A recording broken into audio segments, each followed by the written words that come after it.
આપણે ચાલુ કાર્યક્રમમાં વક્તા અને શ્રોતાઓને ખલેલ ન પહોંચે.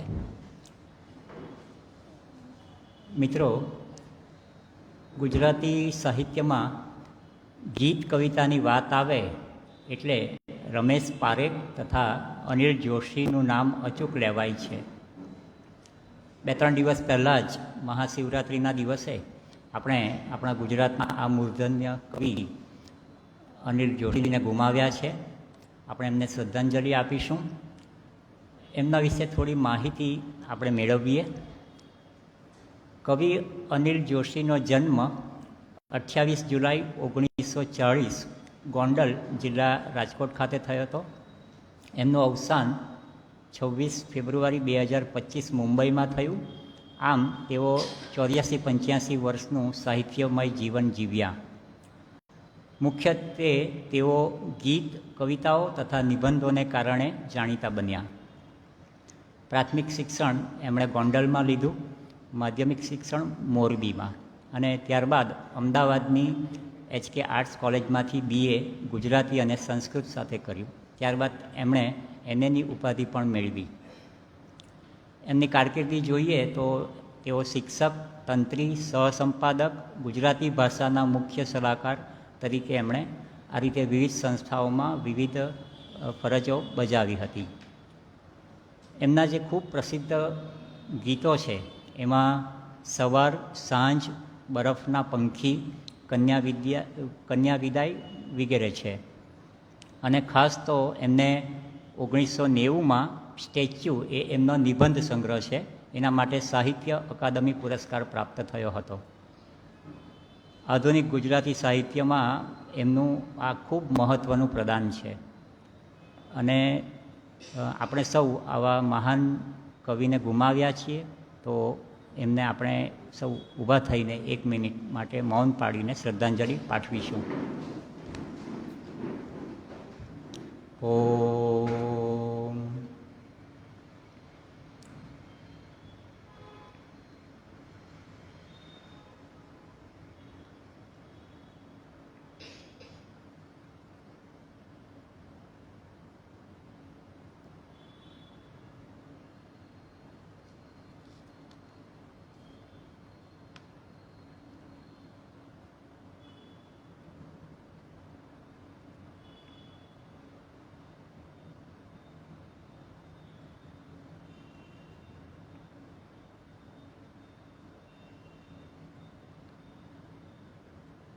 શાંતિ, શાંતિ, શાંતિ. મને ગમતું પુસ્તક યુવા વાર્તાલાપમાં આપ સૌ પુસ્તક પ્રેમી મિત્રોનું હૃદયથી સ્વાગત છે. ફેસબુકના માધ્યમથી જોનારા સૌ શ્રોતા મિત્રોનું પણ દિલથી સ્વાગત છે. મિત્રો, આજની વક્તા કશિશ લાખાણીને આપણે તાળીઓના ગડગડાટથી એનું સ્વાગત કરીએ. કશિશનો પરિચય તો માનસીબેન આપશે, પણ એ પહેલાં કશિશ વિશે હું 2-3 વાત કરવા માગીશ.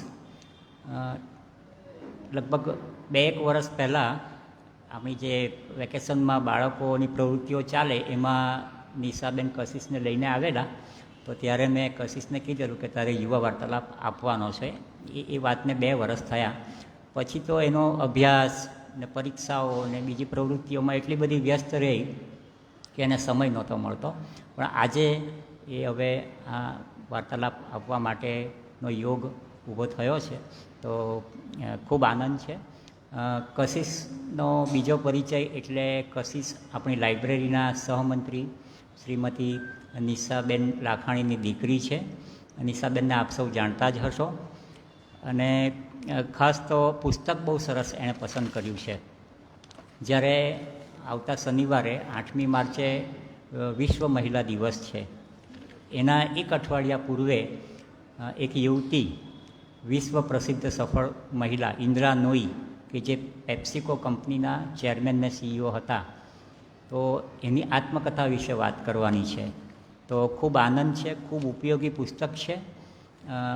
ફરી એકવાર આપણે કશિશને ખૂબ ખૂબ સ્વાગત કરીએ, એને અભિનંદન આપીએ અને ધન્યવાદ પણ પાઠવીએ. અને હવે માનસીબેન આપ આવો અને કાર્યક્રમને આગળ ધપાવો. Thank you. ખૂબ ખૂબ ધન્યવાદ દીપકભાઈ. અહીં પધારેલ સૌ કોઈને લાઇબ્રેરી તરફથી હું આવકારું છું. કશિશબેનનો પરિચય આપતા એક તો ખૂબ જ આનંદની લાગણી અનુભવાય કે આપણી જ લાઇબ્રેરીની દીકરી અને આજે આ પ્લેટફોર્મ પર છે આપણી સાથે. કશિશ લખાણીએ મુંબઈની સોમૈયા યુનિવર્સિટીમાંથી બિઝનેસ મેનેજમેન્ટનો કોર્સ કર્યો છે. સ્પેશિયલાઇઝેશન એમનું માર્કેટિંગમાં છે. એમને પ્રવાસ કરવાનો અને નવી નવી વાનગીઓ બનાવવાનો શોખ છે. વાનગીઓ તો બનાવે છે પણ સાથે એને ખાવાનો પણ શોખ રાખે છે. એટલે બનાવવાનો અને ખાવાનો એટલે કોઈ તકલીફ નથી કે કોણ ખાશે.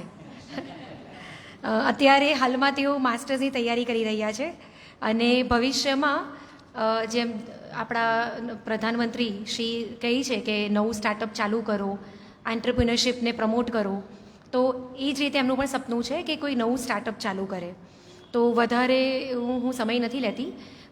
એમને આવકારવા માટે હું આપણા માનદ મંત્રી માધવીબેનને વિનંતી કરીશ. અચ્છા જી, અચ્છા આજે આપણી વચ્ચે માધવીબેન કરવે પધાર્યા છે. પ્લીઝ આપ આવશો. એમને ભેટ પુસ્તિકા અને આભારપત્ર સાથે સન્માન કરીએ.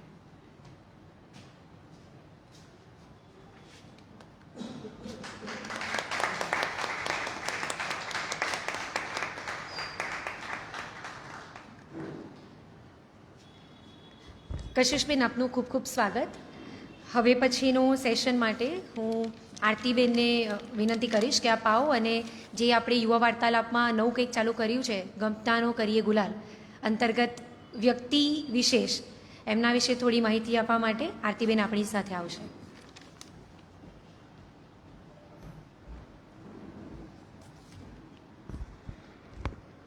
અહીં ઉપસ્થિત સૌ શ્રોતાઓને આવકાર છે. માર્ચ મહિનો ઘણો ઐતિહાસિક મહિનો ગણાય, પરંતુ વિશેષ વ્યક્તિ માટે જોઈએ તો આપને કોઈને ખ્યાલ છે કે કયા વિશેષ વ્યક્તિ માટે આપણે આ માર્ચ મહિનાને જાણીએ છીએ? કોઈને ખ્યાલ ખરી?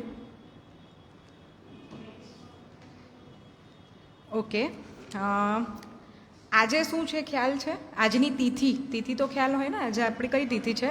ફાગણ સુદ બીજ. તો ફાગણ સુદ બીજ એટલે શ્રી રામકૃષ્ણ પરમહંસજીની જન્મ જયંતિ.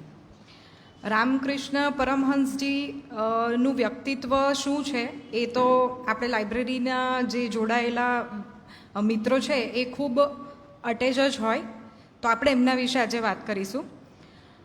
આજે ગમતાનો કરીએ ગુલાલ માહિતી સમીક્ષા અંતર્ગત આપણે શ્રી રામકૃષ્ણ પરમહંસ વિશે વાત કરીશું.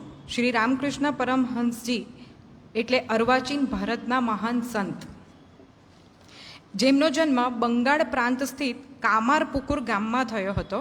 એમનું બાળપણનું નામ ગદાધર હતું. એમની બાળ સહજતા, સરળતા અને મંત્રમુગ્ધ કરી દેતા સ્મિતને જોઈને કોઈ પણ વ્યક્તિ સંમોહિત થઈ જતી હતી. 7 વર્ષની નાની વયમાં જ ગદાધરના શિરેથી પિતાનું છત્ર હટી ગયું હતું. આવી વિપરીત પરિસ્થિતિમાં આખા પરિવારનું ભરણ પોષણ કપરું ચાલતું હતું.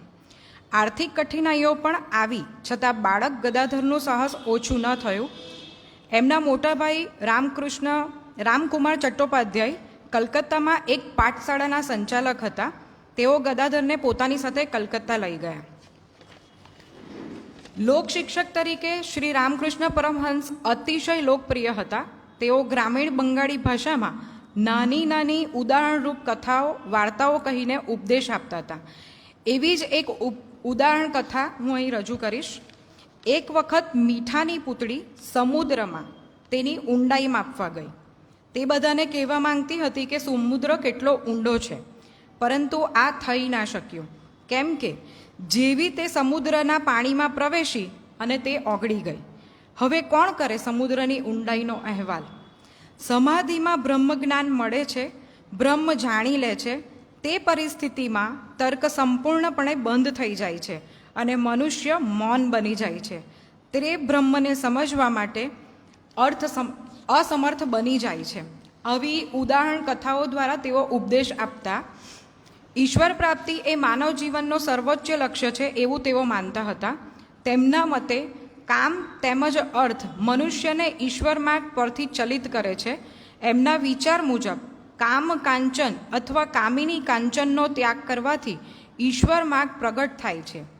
તેઓ માયા શબ્દ માટે દર્શાવતા કે જગતમાં અવિદ્યા માયા અર્થાત કામના, વાસના, લોભ, મોહ, નિષ્ઠુરતા ઇત્યાદિ મનુષ્યને ચેતનાના સૌથી નિમ્ન સ્તરે લઈ જાય છે. આ જ માયા મનુષ્યને કર્મના બંધનમાં તેમજ જન્મ મૃત્યુના ફેરામાં જકડી રાખે છે. બીજી બાજુ જગતમાં વિદ્યા માયા અર્થાત આધ્યાત્મિક ગુણ, જ્ઞાન, દયા, શુદ્ધતા, પ્રેમ, ભક્તિ ઇત્યાદિ મનુષ્યને ચેતનાના સર્વોચ્ચ સ્તરે લઈ જાય છે અને મનુષ્યને મોક્ષ તરફ દોરી જાય છે. શ્રી રામકૃષ્ણજી ઇસ્લામ તેમજ ખ્રિસ્તી ધર્મ સહ વિવિધ ધર્મનો અભ્યાસ કરી સર્વ માર્ગ એક જ ઈશ્વર તરફ દોરી જાય છે એમ કહેતા.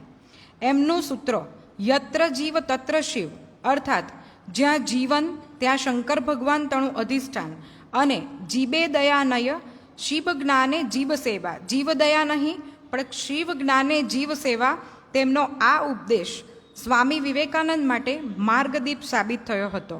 શ્રીમ નામથી પ્રસિદ્ધ થયેલા મહેન્દ્રનાથ ગુપ્તાજીએ શ્રી શ્રી રામકૃષ્ણ કથામૃત ગ્રંથમાં પરમહંસજીના આ ધર્મ વિચારોને શબ્દબદ્ધ કર્યા. શ્રી રામકૃષ્ણના અનુયાયીઓ માટે આ મુખ્ય ધર્મ ગ્રંથ ગણાય છે. સ્વામી વિવેકાનંદ તરીકે સમગ્ર વિશ્વમાં ખ્યાતિ પામનારા નરેન્દ્રના ગુરુ દક્ષિણેશ્વરના ઠાકુર શ્રી રામકૃષ્ણ પરમહંસ ભારત દેશના મહાન સંત અને વિચારક હતા. એમણે બધા ધર્મોની એકતા પર વિશેષ જોર આપ્યું હતું. એમને બાળપણથી જ વિશ્વાસ હતો કે ઈશ્વરનો સાક્ષાત્કાર થઈ શકે છે. આમ ઈશ્વરની પ્રાપ્તિ માટે એમણે કઠોર સાધના અને ભક્તિમાં જીવન વિતાવ્યું. રામકૃષ્ણ પરમહંસ માનવતાના પૂજારી હતા. સાધનાના ફળ સ્વરૂપે તેઓ એ નિષ્કર્ષ પર પહોંચ્યા કે સંસારના બધા જ ધર્મો સાચા છે અને એમાં કોઈ ભિન્નતા નથી. ધર્મ એ ઈશ્વર સુધી પહોંચવાના અલગ અલગ રસ્તાઓ છે. તો આજે ફાગણ સુદ બીજ એટલે શ્રી રામકૃષ્ણ પરમહંસ જયંતિના નિમિત્તે લાઇબ્રેરી પરિવાર તરફથી એમને આ નાનકડી શબ્દાંજલિ હતી. હવે આજના વાર્તાલાપની શરૂઆત કરીએ. હું કશિશને વિનંતી કરીશ કે તેઓ આજના વાર્તાલાપનો પ્રારંભ કરે. અસ્તુ.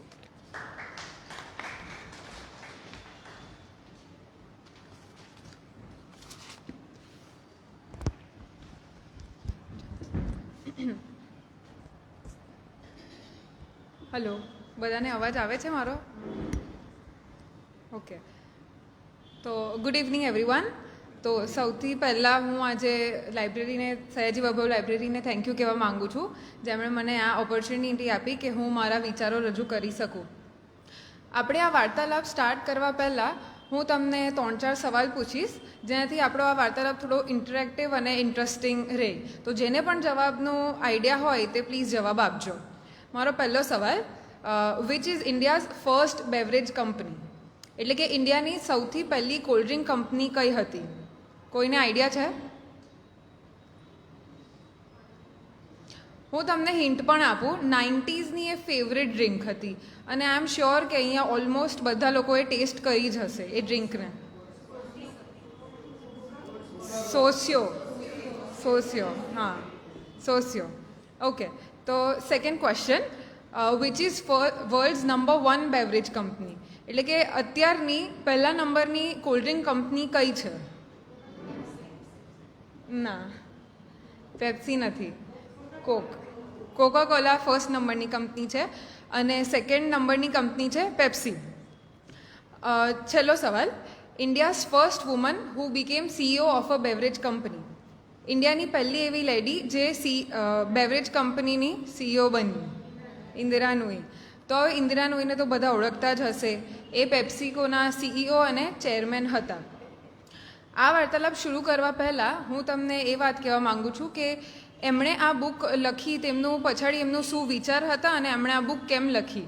બાય ધ વે, આ બુક એમણે સ્પેશિયલી ઇન્ડિયા માટે લખી છે, એટલે આ ખાલી ઇન્ડિયામાં જ મળે છે, આ બહાર અવેલેબલ નથી. તો એમને પહેલાં એવું વિચાર્યું હતું કે હું મારા આખી લાઈફ જર્ની પર લખું અને હું કેવી રીતના હું આટલી આગળ આવી તેના વિશે લખું. પણ પછી એમણે ડિસ્કવર કર્યું હતું કે હજુ પણ ઘણા બધા ઘરમાં વુમનને ભણવા નથી દેતા, કે એવું એમને સ્ટ્રગલ કરવું પડે છે. પછી એમણે ત્યારે વિચાર્યું કે હું આજના સિનેરિયોને જોઈને કેવી રીતના એક woman as a immigrant to America કેવી રીતના હું CEO બની એક અમેરિકન કંપનીની, એના વિશે લખું.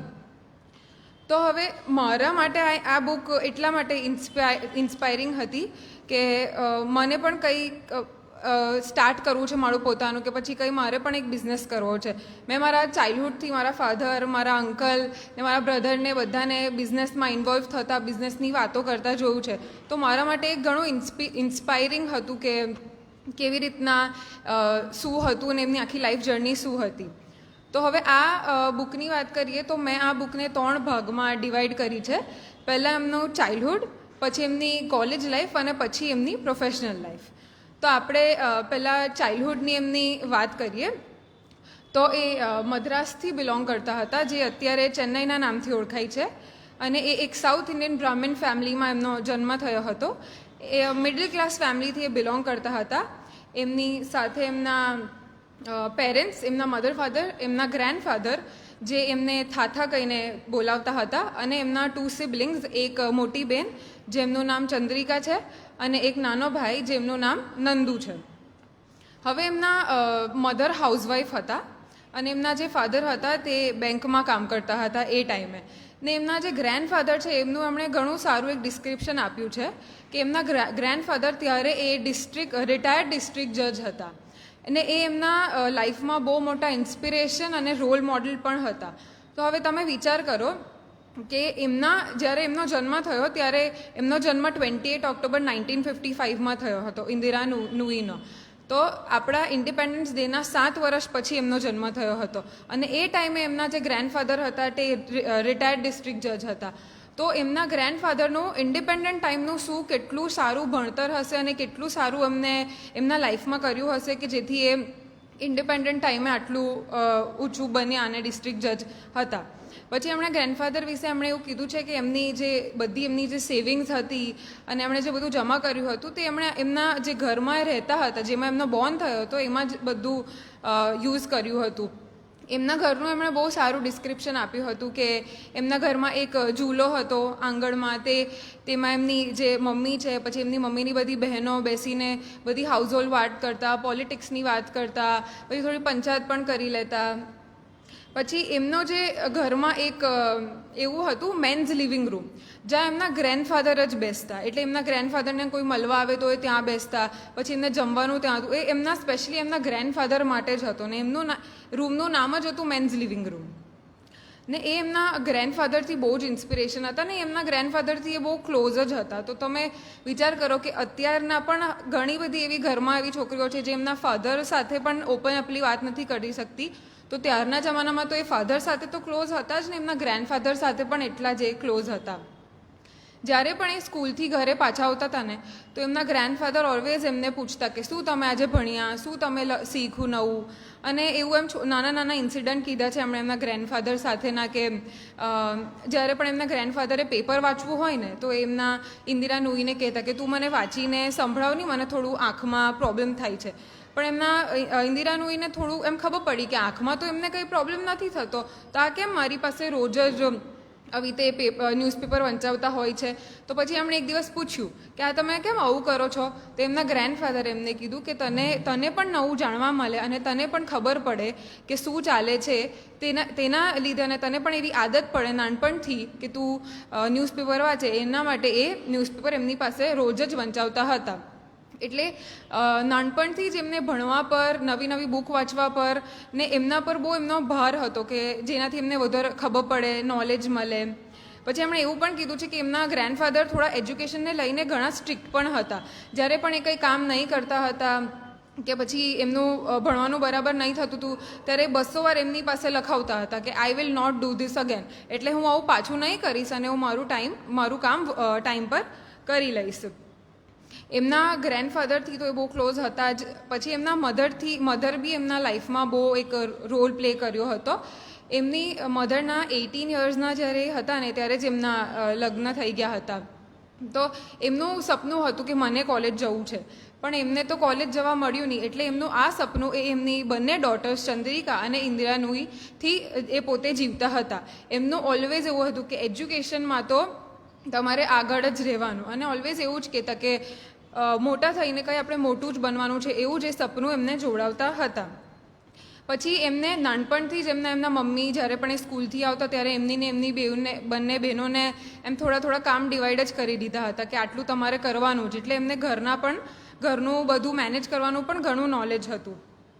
એમની મમ્મીની વાત કરી છે તો એમણે એવું પણ કીધું છે કે જ્યારે પણ એમની પેલું કપડાં સીવડાવવાના હોય તો ઓલવેઝ એ 2-3 ઇંચ મોટા જ બનાવડાવતા હતા તાકી કે વધારે ફ્યુચરમાં ચાલે અને જેટલા પણ પૈસા બચે તે આમના ભણવા પર વપરાય થાય. એમની મમ્મીની વાત કરીએ તો એમણે એવું પણ કીધું છે કે એમની મમ્મીને શાસ્ત્રીય સંગીત અને શ્લોકનો ઘણો શોખ હતો, તો રોજ રાતના એમને આનું નોલેજ અને સંભળાવીને સુવડાવતા હતા, તો ત્યારથી એમાં પણ એમનું ઘણું ઇન્ટરેસ્ટ હતું. એમના ઘરમાં એ જમાનામાં 1955માં પણ જ્યાં ડિસ્ક્રિમિનેશન તો ચાલતું જ હતું, પણ એમના ઘરમાં કોઈ દિવસ એમણે ગર્લ્સ અને બોયઝમાં ડિસ્ક્રિમિનેટ નથી કર્યું, બધાને સરખા સમાન જ રાખ્યા હતા. એમના એ સ્ટડીઝમાં તો એકદમ એક્સેલ હતા જ. એમની સાથે સાથે એમને ક્રિકેટ અને ગિટારનો પણ ઘણો શોખ હતો. ક્રિકેટમાં પણ એમણે એમની માસ્ટર્સ કોલેજમાં પણ ઘણી ટુર્નામેન્ટ રમી હતી. ગિટારની વાત કરીએ તો ગિટાર તો એમની જે સ્કૂલ હતી એમણે પોતે જ ગિટાર બેન્ડ શરૂ કર્યું હતું, એટલે એમના લીધે એમની સ્કૂલમાં હજુ પણ ગિટાર બેન્ડ ચાલે છે, જેમના લીધે એમના અત્યારે પણ એ ઓળખાય છે કે આમના લીધે ગિટાર બેન્ડ ચાલુ કર્યું હતું. એમની ટોમ્બોય પર્સનાલિટી માટે બહુ ઓળખાતા હતા કે એમ પહેલેથી બચપનથી જ એમણે એમનો પોઈન્ટ મૂક્યો જ છે, એટલે એમના ઘરમાંથી જ એવું શીખવ્યું છે કે ઓલવેઝ તમારું જે પોઈન્ટ છે, તમારું જે આર્ગ્યુ છે તે તમારે મૂકવાનું જ સામે કોઈ પણ હોય. હવે એમની કોલેજ લાઈફની એમને વાત કરી છે તો એ જુનિયર કોલેજ એટલે કે 11th-12th એ મદ્રાસ ક્રિશ્ચિયન કોલેજમાંથી એમણે કર્યું હતું. એમનું બેચલર્સ કેમિસ્ટ્રી, ફિઝિક્સ અને મેથેમેટિક્સમાં કર્યું હતું. હવે આ જે કોલેજ છે મદ્રાસ ક્રિશ્ચિયન કોલેજ, એમાં એમની જે મોટી બહેન છે ચંદ્રિકા, એ પણ એમાં જ ભણ્યા હતા. બંને બહેનોએ ડિસાઇડ જ કર્યું હતું કે અમારે આ જ કોલેજમાં જવું છે, કારણ કે એમના જે ફાધર અને ગ્રેન્ડફાધર હતા તે પણ એમના જમાનામાં આ જ કોલેજમાં ભણ્યા હતા. તો એ રોજ એમના ગ્રેન્ડફાધર અને ફાધરથી સાંભળતા હતા કે આ કોલેજમાં શું છે, આ કોલેજના વખાણ સાંભળતા હતા. તો એમનું પહેલેથી હતું, તો એમના માટે એમણે ઘણી મહેનત પણ કરી હતી અને ઇન્ટરવ્યૂ પણ આપ્યું હતું. પછી જ્યારે એમની જે મોટી બહેન હતી તેમને માસ્ટર્સ જવાની વારી આવી, તો એમણે IIM અમદાવાદ પસંદ કર્યું કે હું ત્યાં જઈને માસ્ટર્સ કરું. તો ત્યારે એમના ઘરમાં ભણવાનું તો નો ડાઉટ અલાઉડ જ હતું, પણ એમની મમ્મીનું બહુ સ્ટ્રિક્ટ ઇન્સિસ્ટ હતું કે તું લગ્ન કરી લે પછી તું ભણવા જઈ શકે. પણ એ છતાં પણ એમના ફાધર અને ગ્રેન્ડફાધરના સપોર્ટના લીધે એમણે એવું કીધું કે વાંધો નહીં, તું ખાલી ભણવા જા. ને એમની મમ્મીએ ત્યાં સુધી એવી વાત કરી હતી કે તું જશે તો હું ફાસ્ટ કરીશ, જ્યાં લગીને હું મરું નહીં. પણ એમના જે ગ્રેન્ડફાધર અને ફાધર હતા એના મોટિવેશન અને એમના પોતાના સપોર્ટના લીધે એ ભણવા ગયા, અને 2 દિવસમાં એમની મમ્મીએ ફાસ્ટ તોડી પણ દીધો હતો. એ જ સમજાવી દીધું હતું એમને. પછી જ્યારે ઇન્દિરા નૂઈની માસ્ટર્સની વારી આવી તો એમને પણ IIM જવું હતું, IIM અમદાવાદમાં જ જવું હતું, પણ એમની બેને સ્ટ્રિક્ટલી કહી દીધું હતું કે અહીંયા તો તું મારી પછાડી નહીં જ આવે, અહીંયા તો તું બીજી જ કોઈ કોલેજ ચૂઝ કરી લે. તો પછી એમણે IIM કલકત્તા ચૂઝ કર્યું, જે એમના ઘરથી અગેન બહુ દૂર હતું, પણ ઓલરેડી એમની બેન ભણવા ગઈ હતી તો એમને પણ પછી એમના ટાઈમે એટલો બહુ વાંધો નહીં આવ્યો.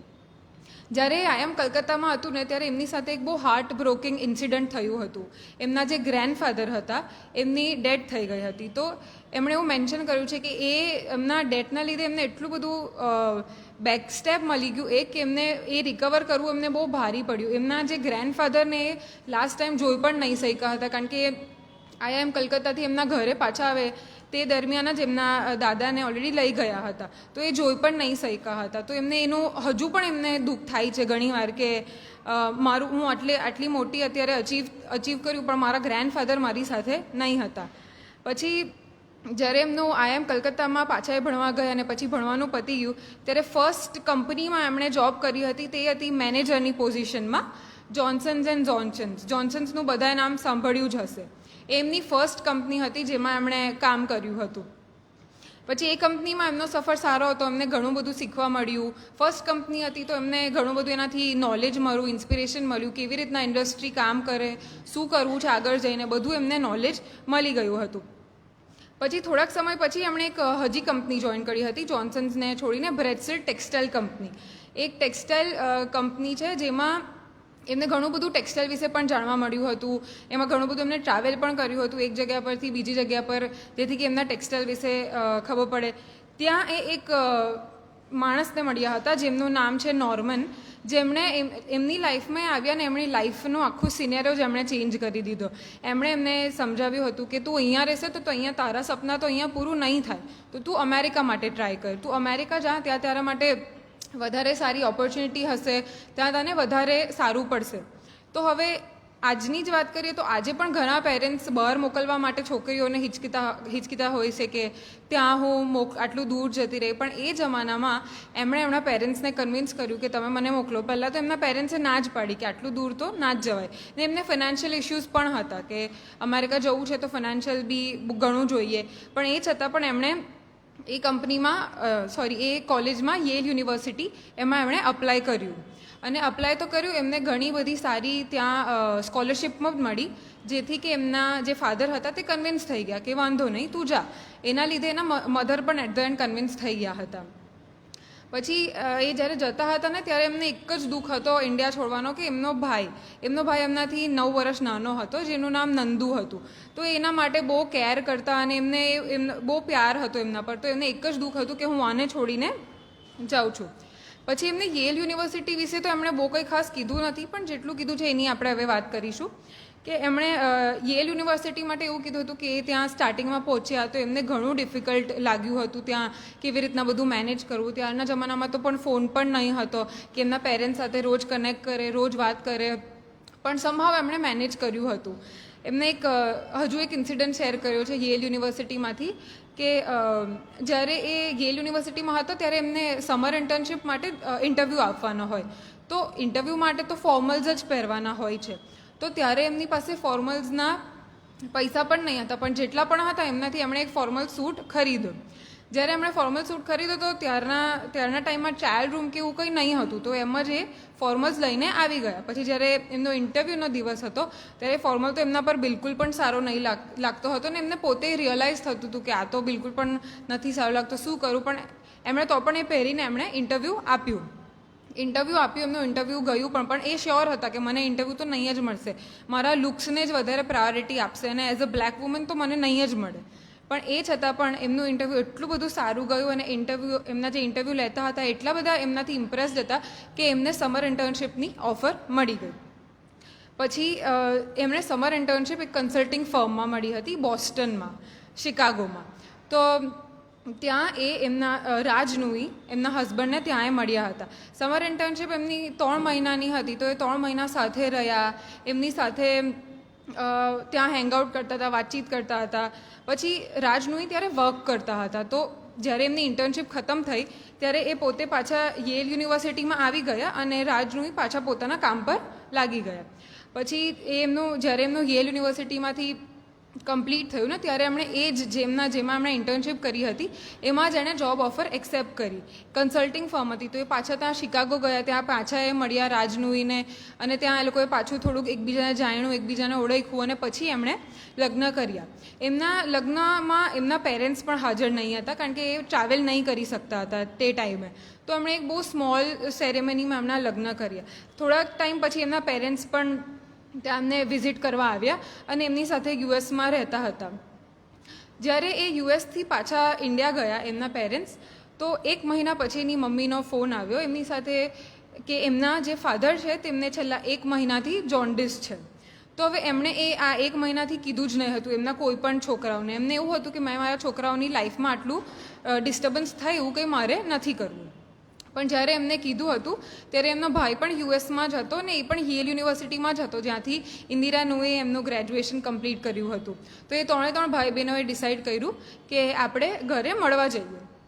ત્યાં એ મળવા ગયા, એમણે ત્યાં ફાધર સાથે થોડાક ટાઈમ રહ્યા. પછી એમણે એક ડિસાઇડ કર્યું, ત્યાં જ એમને એકચ્યુઅલી ડિસ્કવર કર્યું હતું કે એમના જે ફાધર છે તેમને જોન્ડિસ નહીં પણ કેન્સર હતું. હવે આજના જમાનામાં કેન્સરનું કોઈ ક્યોર નથી, તો એ જમાનામાં તો નહીં જ હતું કેન્સરનું ક્યોર. પણ એમની એક હોપ હતી કે નહીં સારા થઈ જશે. ને એમને એવું પણ વિચાર્યું કે હું મારી જોબ છોડી દઉં અને ફૂલ ટાઈમ મારા પેરેન્ટ્સનું ધ્યાન રાખું. તો ત્યારે એમની જે જોબ હતી, જે BCG કંપની હતી, બોસ્ટન કન્સલ્ટિંગ ગ્રુપ, એમને છોડવા નહીં દેવું હતું. એટલે એમને એવું કીધું કે તમે પેડ લીવ લઈ લેવો. પેડ લીવ એટલે કે તમે લીવ ભલે લો પણ તમને અમે પે કરશું. હવે આજની જ વાત કરીએ તો આજે પણ ઘણી બધી એવી ફર્મ છે જે હજુ પણ પે લીવ નથી આપતા.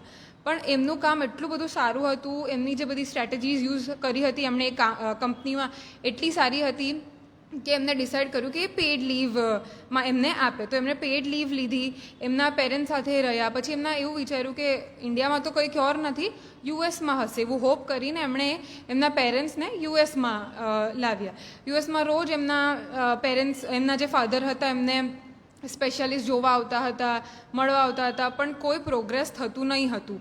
આ એમણે એમના એક ઇન્સિડન્ટ શેર કર્યો છે કે મારા ફાધરને હું રોજ આટલું સ્ટ્રગલ કરતા જોતી હતી, આટલા એમના ક્લોઝ હતા એટલા ફાધરથી કે રોજ એમના આવી રીતે સફર કરતા જોતા હતા. તો કોઈ વાર તો એ પોતાને અંદર રૂમમાં લોક કરી દેતા અને પછી રડતા હતા કે જેથી કે એમના ફાધરને એવું ખબર ના પડે. પછી એક દિવસે સવારના એમના ફાધરની ડેથ થઈ ગઈ. પણ એ જ વીકમાં એમણે એવું ડિસ્કવર કર્યું હતું કે એ પ્રેગ્નન્ટ છે, એમની ફર્સ્ટ ડોટર જેમનું નામ છે પ્રીથા નુઈ, એમની સાથે. તો એમણે એના જે ફાધર હતા એમને તો આ ન્યૂઝ શેર કરી દીધી હતી, પણ એમને એ દુઃખ લાઈફ ટાઈમ માટે રહી ગયો કે એના જે ગ્રેન્ડ ચિલ્ડ્રન છે તેની સાથે એના ફાધર રમી નહીં શક્યા. તો જ્યારે એમના ફાધરની ડેથ થઈ ત્યારે એ 61 યર્સના જ હતા. તો એમણે આખી જિંદગી આ લોકોને એમને છોકરાઓને ભણાવવામાં ને જોબને સેવ કરવામાં જ આખી જિંદગી કાઢી હતી. ને એમનું એક હતું એવું સપનું કે હું મારી વાઈફને લઈને આખું ટૂર કરું, પણ એમનાથી એ થયું નહીં. ને ત્યારે એમના મધર તો ખાલી 50 યર્સના જ હતા. એમને આ પેઇન તો ઘણો થયો હતો ને એમને રિકવર થતાં પણ ઘણી વાર લાગી હતી. પણ એ જ્યારે પ્રેગ્નન્ટ હતા ને એમનું જ્યારે પ્રીથા નુઈ જેમની મોટી ચાઇલ્ડ છે તે બોર્ન થઈ ગઈ હતી, પછી એમણે એક કંપની જોઈન કરી, મોટોરોલા કંપની. તમે બધાએ મોટોરોલા કંપની સાંભળ્યું જ હશે. એ ફોન મેન્યુફેક્ચરિંગ કરતા હતા. હવે તો એમના ફોન જોવા નહીં મળે, પણ ત્યારે તો એ બનાવતા હતા ફોન. તો ત્યારે એ કંપનીમાં એમણે જોબ એક્સેપ્ટ કરી. એ કંપનીમાં પણ એમણે એટલું બધું સારું કામ કર્યું કે ધીરે ધીરે વાઇસ પ્રેસિડેન્ટ બની ગયા એ કંપનીના. પણ એમનું જે પોતાનું પ્રોગ્રેસ થવું જોઈતું હતું ને કંપનીનું જેટલું થવું જોઈતું હતું એટલું થતું નહીં હતું. તો એમણે ડિસાઇડ કર્યું કે હજુ એક કંપની એમને ઓફર આપી હતી જેમનું નામ છે ABB કંપની. એ પણ એક એન્જિનિયરિંગ અને ઇક્વિપમેન્ટ મેન્યુફેક્ચરિંગ કંપની હતી. એમાં એમણે જોઈન કર્યું. ત્યારે એ કંપની જે હતી તે ઘણી દૂર હતી એમના ઘરથી. તો એમણે ઘર છોડીને જવું પડે એવી સિચ્યુએશન હતી. તો એમને ઘરે ડિસ્કસ કર્યું, એમના હસબન્ડ સાથે વાત કરી. ત્યારે એના હસબન્ડ એમને એક વાત કીધી છે કે મારા હસબન્ડે કોઈ દિવસ મને કંઈ કરવા માટે રોકી જ નથી. એમણે ઓલવેઝ એવું જ કીધું છે કે જ્યાં તારો પ્રોગ્રેસ થાય, જ્યાં તને વધારે તારું પોતાનું ગ્રોથ થાય ત્યાં તું જા. તો એમણે એ જોબ એક્સેપ્ટ કરી લીધી. ત્યારે એ સેકન્ડ ટાઈમ પ્રેગ્નન્ટ હતા, જે એમની નાની ડોટર છે તારનુઈ, એમની સાથે. પછી એ કંપનીમાં તો એમણે ઘણું સારું કર્યું હતું. એ કંપનીમાં પણ એ વાઇસ પ્રેસિડેન્ટ હતા. એ કંપનીમાં એ પ્રેસિડેન્ટની એમને પોસ્ટ અલાવ કરી હતી. તો હવે મને તો વિચાર આવે કે એમણે કોઈ દિવસ વાઇસ પ્રેસિડેન્ટ કે પ્રેસિડેન્ટના નીચે ગયા જ નથી. બધી કંપનીમાં એમને એમ ટોપ પોઝિશન પર જ એમણે એમનો કર્યો છે અચીવ. એ જ દરમિયાન જ્યારે એમની ડોટર બોર્ન થઈ ગઈ હતી તો એમને ઘણું ડિફિકલ્ટ પડતું હતું બંને ડોટર્સને મેનેજ કરવું, ઘરને મેનેજ કરવું. કારણ કે એની ડોટર બહુ નાની હતી અને ઓલવેઝ એમને મધર તો જોઈએ જ પાસે, તો એમને બહુ ડિફિકલ્ટ પડતું હતું. પણ સમહાવ એમણે મેનેજ કર્યું. તે જ દરમિયાન એમને એક ઇન્ટરવ્યૂ કોલ આવ્યો હતો જે હતો પેપ્સિકો માટે. એમની પોઝિશન ત્યારે સિનિયર વાઇસ પ્રેસિડેન્ટ માટે જ એમને ફોન આવ્યો હતો, એટલે સીધું એમના માટે જ ફોન આવ્યો હતો. તો એમણે ઇન્ટરવ્યૂ તો આપ્યો, ઇન્ટરવ્યૂ સારો પણ ગયો, એમને ઓફર પણ આવી ગઈ હતી. પણ એમણે વિચાર કર્યું કે આ એક બેવરેજ કંપની હતી. તો તે જમાનામાં KFC, ટાકો બેલ, પિઝા હટ એ બધું ઓન કરતી હતી. તો એ મીટ પ્રોડ્યુસિંગ હતું, તો નોનવેજ પણ બનાવતું હતું ને એ તો નોનવેજ ખાતા નહીં હતા. તો એમને વિચાર પણ આવ્યો કે આ કંપની મારા માટે છે રિયાલીમાં, મારે જવું જોઈએ. પણ એ છતાં પણ એમણે આ કંપનીમાં એક્સેપ્ટ કરી. 1994માં એમણે કંપની જોઈન કરી હતી, પેપ્સિકો. પહેલાં જ્યારે પેપ્સિકો જોઈન કરી હતી ત્યારે તો એમને ઘણી ડિફિકલ્ટી ફેસ કરી, બિકોઝ એમને એઝ અ વુમન એમને બહુ ડિસ્ક્રિમિનેશન મળતું હતું. એમની જે મિટિંગ્સમાં જતા હતા ત્યારે એમના જે બધા પોઈન્ટ્સ મૂકતા હતા તેમને કોઈ ધ્યાનમાં નહીં લેતું હતું. એમને બહુ ડિસરિસ્પેક્ટફુલ ફીલ થતું હતું. તો એક દિવસે તો એમણે એક બોર્ડ મિટિંગ હતી, એ પહેલાં એમના મેનેજર સાથે વાત કરી કે મારે આ કંપનીમાં રહેવું જ નથી, આ મારી લાસ્ટ બોર્ડ મિટિંગ છે અને પછી હું છોડવાની છું. પણ એમના મેનેજરે એવું નહીં ચાહતા હતા કે ઇન્દિરા નુઈ છોડીને જાય. તો એમણે એમના એમ્પ્લોઈઝ સાથે શું વાત કરી, કેવી રીતના વાત કરી, આજ લગીને એમણે ખબર નથી પડી કે એ પછી એમના માટે આખું એમનું જે એન્વાયરમેન્ટ હતું ઓફિસનું એ જ ચેન્જ થઈ ગયું. એમને બધા રિસ્પેક્ટ કરવા માંડ્યા, એમના જે ડિસિઝન હતા તે આગળ જવા માંડ્યા હતા. પછી જ્યારે તે ટાઈમે એમને સીએફઓ પહેલાં એ બન્યા હતા પેપ્સિકોમાં, ચીફ ફાઇનાન્શિયલ ઓફિસર. તો જ્યારે એ સીએફઓ બન્યા ને તો ત્યારે એમને વધારે કામ કરવું પડતું હતું પેપ્સિકોમાં, ને વધારે ટાઈમ એમણે પેપ્સિકોને અલર્ટ કર્યો હતો. તો તેમની જે નાની ડોટર હતી ને તારાનુઈ, એમણે એક લેટર લખ્યો હતો એમને કે I love you but please please please please, એવું પ્લીઝ એમણે 7 વાર લખેલું, કમ હોમ તો I will love you again. એટલે કે એમને એટલું બધું ટાઈમ એમણે એમની પેપ્સિકો જર્નીને આપ્યો હતો ને કે એ સમહાવ એમના જે ચાઇલ્ડ હતા ને એ મિસ કરતા હતા, પણ એ મેનેજ કરીને ચાલતા હતા. પછી એમને જ્યારે ઘરે આવતા હતા ને, એ ઓલમોસ્ટ ડિનર માટે તો કોઈ દિવસ એટલું ઘરે રહ્યા નથી, પણ જ્યારે પણ એ ઘરે આવતા ને આફ્ટર ડિનર, તો એમણે છે ને એમની ડોટર્સને એવું પ્રૂવ કરીને બતાવવું પડતું હતું કે હવે હું ઘરે જ રહેવાની છું, હવે હું પાછી નથી જવાની. તો એમણે નાઇટ સૂટમાં ચેન્જ કરી લેવું પડતું હતું કે હા હવે હું અહીંયા જ છું, હું કશે નથી જવાની. પછી જેમ એમની ડોટર સૂઈ જાય ને ત્યારે રાતના 2-3 વાગ્યા લગીને ઈમેલ્સ ને બધું સ્ટ્રેટેજી બનાવવાનું એવું જ બધું કર્યા કરતા હતા. પછી એ સીએફઓ તો બની ગયા. જ્યારે એ સીએફઓ બન્યા ને ત્યારે એમણે પોતે એક કોલેબોરેશન ઇનિશિએટ કર્યું હતું ક્વેકર ઓટ્સ અને ટ્રોપિકાના. ક્વેકર ઓટ્સ એક ઓટ્સ કંપની છે, તો વેરી હેલ્ધી કંપની, એ હેલ્ધી ફૂડ પ્રોડક્ટ્સ બનાવે છે, બ્રેકફાસ્ટ ને એવું બધું. અને ટ્રોપિકા તો બધા તમે સાંભળ્યું જ હશે, એ એક જ્યુસ પ્રોડ્યુસિંગ કંપની છે. તો એમણે કોલેબોરેશન એમણે પોતે ઇનિશિએટ કર્યું હતું ને એમના લીધે આ કોલેબોરેશન થયું હતું. તો આ જે કોલેબોરેશનનો જે ઇમ્પેક્ટ હતો ને પેપ્સિકો પર, એ બહુ જ વધારે હતો. કારણ કે પેપ્સી એમણે મેન્શન કર્યું છે કે પેપ્સી કોઈ દિવસ કોઈ 10 વાગ્યા પહેલાં કન્ઝ્યુમ નથી કરતું. એમ નોર્મલી કોઈ કોલ્ડ ડ્રિંક 10 વાગ્યા પહેલાં કન્ઝ્યુમ ના જ કરે, કારણ કે નહીં સૂટ થાય. તો પછી એમણે એટલે ટ્રોપિકાના એમનું મેઇન હતું કે ટ્રોપિકાનાને હું મારા અંડરમાં કેપ્ચર કરું તો એ એક સવારના લોકો એઝ અ બ્રેકફાસ્ટ પણ યુઝ કરી શકે છે. એટલે એમણે એ એક કોલેબોરેશન કર્યું હતું. પછી ઘણા એમના એફર્ટ્સથી પછી એમને વાઇસ પ્રેસિડેન્ટ ઓફ પેપ્સિકોની પોઝિશનમાં ઓફર થયું હતું. તો જ્યારે એમને આ ન્યૂઝ મળીને તો એ બહુ એક્સાઇટેડ હતા કે હવે ઘરે જઈને હું બધાને કહીશ. તો એ જેમ ઘરે પહોંચ્યા ને તેમ એમની મમ્મીને હજુ તો એ કંઈ એ પહેલાં એમની મમ્મીએ કીધું કે જા દૂધ લઈને આવ બહારથી. તો એ દૂધ લેવા ગયા તો એટલે એમણે પછી પૂછ્યું કે ઓલરેડી હસબન્ડની કાર તો છે, તો તમે એમને કેમ નહીં કીધું? તો એમની મધરે એવું કીધું કે એ બહુ ટાયર્ડ હતા એટલે મેં એમને નહીં કીધું, તું લઈને આવ. તો એ લઈને આવીને એમણે ટેબલ પર જોરમાં દૂધ એમ પટાઈ ગયું કે લે દૂધ, અહીંયા હું વાઇસ પ્રેસિડેન્ટ બની ગઈ પેપ્સિકોની, પણ તને દૂધની જ પડી છે. તો પછી એમણે એક વાત કીધી હતી જે હજુ પણ એમની સાથે રહી ગઈ છે એ વાત, કે તું જે ટાઈમે ઘરના ગેરેજ પર પગ મૂકે ને ત્યારે તું વાઇસ પ્રેસિડેન્ટ કે સીઈઓ કે પછી સીએફઓ નથી, ત્યારે તું એક મધર, એક ડોટર અને એક વાઇફ છે. એટલે હજુ પણ એમને એ વાત યાદ છે કે એમની મમ્મીએ એવું એમને શીખવાડ્યું હતું કે પહેલાં ઘર પછી બીજું બધું. પછી જ્યારે એ વાઇસ પ્રેસિડેન્ટ બન્યા ને ત્યારે એમણે એક સ્ટ્રેટેજી ઇમ્પ્લિમેન્ટ કરી હતી જેમનું નામ છે પરફોર્મન્સ વિથ પર્પઝ. હવે એ સ્ટ્રેટેજીનું મેઇન એમ હતું કે પેપ્સિકોને વધારે સોશિયલી અને એન્વાયરમેન્ટલ રિસ્પોન્સિબલ કંપની પર બનાવે.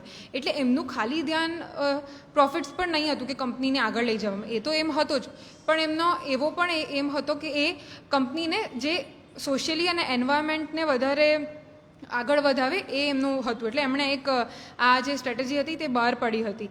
એ એમના કમિટમેન્ટ માટે તો ઘણા વેલ નોન હતા જ, પણ એમના ઇનોવેશનને એમ્પાવરિંગ હર એમ્પ્લોઈઝ, એમના એમ્પ્લોઈઝ સાથે પણ એ ફેસ ટુ ફેસ વાત કરતા હતા. એ ગમે તેટલી પોઝિશન પર પહોંચી કેમ નહીં ગયા હતા, પણ એ ઓલવેઝ એમના એમ્પ્લોઈઝ સાથે પોતે જ જાતે જ વાત કરતા હતા અને બધું ડિસ્કસ કરતા હતા. એમનો જે આવી રીતના જે અલગ અલગ સ્ટાઇલ છે અપ્રોચ કરવાની, તે એમને બહુ આગળ લાવ્યા લાઈફમાં. પછી જ્યારે એમને 2006માં એમને ઓપોર્ચ્યુનિટી મળી સીઈઓ બનવાની, તો એમનો જે સીઈઓની જર્ની હતી તે 2006થી 2018ની હતી. તો એમણે એમના ઘણું પેપ્સિકોને આગળ વધાવ્યું છે, અને એ ટાઈમમાં પેપ્સિકો કોકોકોલા કરતાં પણ આગળ આવી ગઈ હતી. ત્યારની પેપ્સી નંબર 1 કંપની હતી. તો જ્યારે સીઈઓ બન્યા ને ત્યારે એમનો એક જ મેઇન ફોકસ હતો કે મારે કન્ઝ્યુમર ડિમાન્ડ અને વધારે હેલ્ધીયર પ્રોડક્ટ્સ પર જવું છે. હેલ્ધીયર પ્રોડક્ટ્સ પર એટલા માટે એમને જવું હતું કે એમની જે યંગર ડોટર છે એમનો બર્થડે હતો તારાનુઈનો. તો એમના જે બધા ફ્રેન્ડ્સ હતા ને તે બધા ઘરે આવ્યા હતા. તો એમને ઇન્દિરાનુઈને એવું કીધું કે તમે અમારા પેરેન્ટ્સને ફોન કરીને કહો ને કે અમને પેપ્સી પીવા દે. એટલે કે ત્યારથી એમને એવું હતું કે આ લોકો જેટલા તો કેટલા લોકો હશે જેને પેપ્સી આવી રીતે કન્ઝ્યુમ કરવા નહીં દેતા હશે. તો ત્યારથી એમનો હતો કે મારે હેલ્ધીયર પ્રોડક્ટ તરફ જવું છે અને મારે વધારે ઇકોનોમિકલી ફ્રેન્ડલી બનાવવું છે. તો એમણે એક 5C સ્ટ્રેટેજી અને એક સ્માર્ટ સ્ટ્રેટેજીનો યુઝ કર્યો, જેના લીધે એમને આટલી પેપ્સિકોને આગળ લાવી. પહેલાં હું 5C સ્ટ્રેટેજીસની વાત કરું તો 5C કસ્ટમર, કંપની, કોમ્પિટિટર, કોલેબરેટર અને ક્લાઇમેટ. હું બધાનું થોડું ડિસ્ક્રિપ્શન આપું જેથી તમને વધારે આઈડિયા આવે કે શું છે આ સ્ટ્રેટેજી. પહેલી છે કંપની. કંપની સ્ટ્રેટેજીમાં એવું છે કે કેવી રીતના એમણે એ કંપનીને આગળ વધાવી છે અને શું ગોલ્સ રાખવા છે એ એમણે પહેલાં જ બહુ ક્લિયરલી સેટ કરી દીધા હતા કે મારે કેટલું આગળ જવું છે અને મારે કેટલી કંપનીને આગળ લઈ જવી છે. કસ્ટમર એક એમનો બહુ મેઇન સ્ટ્રેટેજી હતી કે એમને ઓલવેઝ જે માર્કેટમાં ચાલે છે, જે કસ્ટમર ડિમાન્ડ કરે છે એમની જ એમણે ધ્યાનમાં રાખ્યું છે. એટલે એ જ સ્ટ્રેટેજી એમને કામ આવી કે કસ્ટમરને કેવી રીતના મારે અપ્રોચ કરવા અને કેવી રીતના એમનું જે લાઇક હોય તે જ મારે પ્રોડ્યુસ કરવું. થર્ડ છે કોમ્પિટિટર. હવે કોમ્પિટિટર ત્યારે પણ કોક હતી, હજુ પણ કોક જ છે. તો કોક માટે કોક કઈ કંપની કઈ માર્કેટિંગ કેમ્પેઇન કરે છે, શું એમની સ્ટ્રેટેજીસ છે, કેવી રીતના એ એમનું પ્રોડક્ટ બહાર લોન્ચ પાડે છે, એ બધું એ ધ્યાનમાં રાખીને એમની એ સ્ટ્રેટેજી બનાવતા હતા. ચોથી હતી કોલેબરેટર્સ. હવે કોલેબરેટર્સની વાત કરીએ તો આજે પણ માર્કેટિંગ કેમ્પેઇન બધા કરતા હોય છે. તો બધા ફિલ્મ સ્ટાર સાથે કોલેબરેટ કરે, પછી કોઈ મોટા જે વેલ નોન પર્સન હોય એમની સાથે કોલેબરેટ કરે. તો આ તો અત્યારે બહુ આગળ આવ્યું છે, પણ એ જમાનામાં ઓલમોસ્ટ 20 યર્સ પહેલાં જ એમને આ વસ્તુ આવી ગઈ હતી મગજમાં કે મારે આવું કંઈ કરવું છે જેથી મારી કંપની વધારે આગળ વધે. તો તમે વિચાર કરો કે એ કેટલા ફોરવર્ડ થિંકિંગ હતા અને એમનું થિંકિંગ પાવર કેટલું સ્ટ્રોંગ હતું કે એમને ખબર જ હતી કે આ કરીશ તેના લીધે મને સારું રિઝલ્ટ મળશે. તો એમણે પણ ઘણા ફિલ્મ સ્ટાર સાથે કોલેબરેટ કર્યું, એમની પ્રોડક્ટ આવી રીતે એમણે આગળ લોન્ચ કરી. ક્લાઇમેટની વાત કરીએ તો એ જ એમણે સોશિયલી અને ઇકોનોમિકલી બી જે ક્લાઇમેટને સૂટ કરે ને જે ક્લાઇમેટ ફ્રી હોય એમણે એવું કર્યું હતું. ક્લાઇમેટની વાત નીકળી છે તો હું ઓફ ટોપિક થોડુંક જઈને એક તમને વાત કરું. અત્યારે લાઇબ્રેરી પણ એક પ્રોગ્રામ કરે છે જેમનું નામ છે પર્યાવરણ પહરી નંદનવન નવસારી. એ પ્રોગ્રામ પણ આવી રીતે ક્લાઇમેટના રિલેટેડ છે અને એમને એ બહુ આગળ સારું કરે છે અને ઓલરેડી ઓનગોઈંગ પ્રોસેસ છે. પછી એમની લાસ્ટ સ્ટ્રેટેજી વિશે વાત કરું તો સ્માર્ટ સ્ટ્રેટેજી એમની હતી કે એમને સ્માર્ટ સ્ટ્રેટેજી SMART એટલે કે સ્પેસિફિક, મેઝરેબલ, અચીવેબલ, રેલિવન્ટ અને ટાઈમ બાઉન્ડ. સ્પેસિફિક એટલે કે એમના જે ગોલ્સ હતા ને તે એકદમ સ્પેસિફિક જ હતા કે મારે આટલું અચીવ કરવાનું છે એટલે કરવાનું જ છે. એમનો કોઈ ડિસ્ટ્રેક્શન એમને કોઈ દિવસ એટલું આવ્યું જ નથી. આટલું સ્પેસિફિક અચીવ કરવાનું એટલે કરવાનું જ. મેઝરેબલ એટલે કે જે આંખે સામે દેખાય. એવું નહીં કે પેન પેપરમાં લખ્યું એ ચાલ્યું, ના. એમને ઓલવેઝ એવું જ હતું કે જે મને દેખાવું જોઈએ, જે મારાથી મેઝર થાય એટલું જ હું એવી હું સ્ટ્રેટેજી રાખીશ. અચીવેબલ એટલે કે એવા જ ગોલ્સ એમણે એકદમ રિયાલિસ્ટિક ગોલ્સ જ રાખ્યા છે. એ કોઈ દિવસ ડેલ્યુઝનમાં કે પછી એકદમ અનરિયાલિસ્ટિકમાં રહેતા જ નહીં હતા. એ બહુ પહેલેથી જ એકદમ રિયાલિસ્ટિક વેમાં જ એમણે એમની આખી સ્ટ્રેટેજીની વાત કરી હતી. પછી છે રેલિવન્ટ એટલે જે વસ્તુ જે રીતના થતી હોય ને એ જ રીતના એ કામ કરતા હતા. જ્યાંથી એમને જે મળતું હતું ને એમનું એવું જ ફોકસ હતું કે હું એના પર જ વધારે ધ્યાન આપું. ટાઈમ બાઉન્ડ એટલે કે એક સ્પેસિફિક ટાઈમમાં આટલું એક ગોલ અચીવ થઈ જ જવું જોઈએ, એ જ એમનું વધારે ફોકસ હતું. વધારે આજુબાજુ એમને એટલું ટાઈમે રાખતા જ નહીં હતા. એક સ્પેસિફિક અમાઉન્ટ ઓફ ટાઈમ રાખતા જેમાં એમણે બધું અચીવ કર્યું હતું. એ એમના આટલા બધા સ્ટ્રેટેજીઝને આટલા બધા એફર્ટ્સના લીધે તો વેલ નોન હતા જ, પણ એ ઓલ્સો એમના જે બીજા બધા એફર્ટ્સ હતા કે એટલે એક યુનાઇટેડ સ્ટેટ્સમાં એ ચેરિટેબલ ઓર્ગેનાઇઝેશનમાં એ હતા ત્યારે development program, international cricket council, આ બધામાં પણ એ જોડાયેલા હતા કે એટલે એમને સોશિયલ વર્ક પણ ત્યારથી જ એમનું ચાલુ હતું. એ એક એજ્યુકેશન અને એમણે મિલિયન્સ ઓફ ડોલર્સ એમને છે તે ડોનેટ કર્યા હતા યુનિવર્સિટીઝ અને સ્કૂલ્સમાં ઓલ અરાઉન્ડ ધ વર્લ્ડ. એમનું જે ડેડિકેશન હતું ને કામનું એ તો હતું જ, પણ એમને સોસાયટીને પણ પે બેક કરવું જ હતું. એમને ખાલી બધું પોતા પાસે નહીં રાખવું હતું. એટલે એ આ બધી રીતના એમ સોસાયટીને પણ પે બેક કરતા જ હતા. તો એમના જે વેલ્યુઝ અને પ્રિન્સિપલ્સ હતા ને એમના માટે પણ એ બહુ જ વધારે વેલ નોન હતા.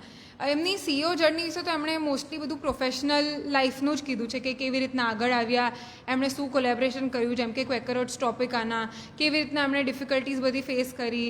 આ બધું તો મેં તમને ઘણું સિમ્પલ અને એકદમ નોર્મલમાં બધું કહી દીધું, પણ એમની જે ઓરિજિનલ સ્ટ્રગલ્સ છે ને ઓરિજિનલ કેવી રીતના એ CEO બન્યા તે તમે બધા બુક વાંચશો ને તો તમને વધારે આઈડિયા આવશે અને વધારે ઇન્સ્પિરેશન મળશે. એમને અવોર્ડ્સ પણ ઘણા બધા મળ્યા છે, પણ હું 3 મેઇન અવોર્ડ વિશે એમની વાત કરવા માગું છું. તો એમને એક પદ્મભૂષણ અવોર્ડ મળ્યું હતું 2007માં. CEO બન્યા એક્ઝેક્ટ 1 યર પછી જ એમને અવોર્ડ ઓલરેડી મળી ગયો હતો. પછી એક એમને હજુ CNN IBN Indian of the year global Indian એક 2006માં અવોર્ડ મળ્યો હતો. Power award four business leadership 2019 એ પણ એમને અવોર્ડ મળ્યો હતો. હવે અત્યારની વાત કરીએ તો અત્યારે 69 યર્સના છે. આટલા ઓલ્ડ છતાં હોવા કારણે એમને હજુ પણ સ્ટેપ બેક નથી કર્યું. એ અત્યારે પણ એમેઝોનના બોર્ડ મેમ્બર છે. એઝ અ બોર્ડ મેમ્બર એ એમેઝોનના છે અત્યારે. અત્યારની વાત કરીએ તો એમની જે સિસ્ટર છે જેમનું નામ ચંદ્રિકા ટંડન છે, અત્યારે મેં 15 ડેઝ પહેલાં જ પેપરમાં વાંચ્યું હતું કે એમને ગ્રેમી અવોર્ડ મળ્યો હતો. ગ્રેમી અવોર્ડ એટલે કે મ્યુઝિક અવોર્ડ. તમે ગ્રેમી અવોર્ડ બધાએ સાંભળ્યું હશે કે, તો મેં તમને વાત કરી હતી ખબર કે એમના મધરને શાસ્ત્રીય સંગીત અને શ્લોકની ઘણી બધી નોલેજ હતી, તો એમણે એ આગળ લઈ જવા માટે એમણે એક મ્યુઝિક આલ્બમ લોન્ચ કર્યો આમના પર જ શાસ્ત્રીય સંગીત, તો એમના લીધે એમને ગ્રેમી અવોર્ડ મળ્યો હતો. ને એમની જે ડોટર છે પ્રીથા નુઈ, તે અત્યારે વાઇસ પ્રેસિડેન્ટ છે એક ક્લોધિંગ બ્રાન્ડની, એક US બેઝ ક્લોધિંગ બ્રાન્ડ છે. અને એમની જે નાની ડોટર છે તારા નુઈ, એ અત્યારે 2020-21માં જ એમનું ગ્રેજ્યુએશન થયું અને એ અત્યારે એમના ગોલ્સ તરફ આગળ વધે છે. હવે અહીંયા તો મારું વાર્તાલાપ તો કમ્પ્લીટ થાય છે. મેં જેટલું વાંચ્યું અને જેટલું મને મારા વિચારો રજૂ કરવાનું હતું એટલું તો મેં તમને કહી દીધું, પણ હું તમને બધાને એકવાર એક કહીશ કે તમે આ બુક વાંચો તો તમને વધારે જાતે જાણવા મળશે કે કેવી રીતના એમણે શું એમની રિયલ ને વધારે કેટલી સ્ટ્રગલ હતી. સ્ટ્રગલ તો હતી જ, પણ કેવી અને શું હતી એ વધારે તમને ત્યારે જ ખબર પડશે જ્યારે તમે પોતે બુક વાંચશો અને તમે પોતે બધું જાતે વાંચશો. તો અહીંયા હું મારું વાર્તાલાપ પતાવું છું અને મારાથી કંઈ ગુજરાતી બોલવામાં કે કોઈ ભૂલ થઈ ગઈ હોય તો એના માટે સોરી, અને થેન્ક યુ તમને બધાને કે તમે આટલું શાંતિ રીતના મને સાંભળ્યું. અને હું ફરી એકવાર લાઇબ્રેરીને પણ થેન્ક યુ કહેવા માગું છું કે મને ઓપોર્ચ્યુનિટી આપી કે હું મારા વિચારો રજૂ કરી શકું. Okay, thank you.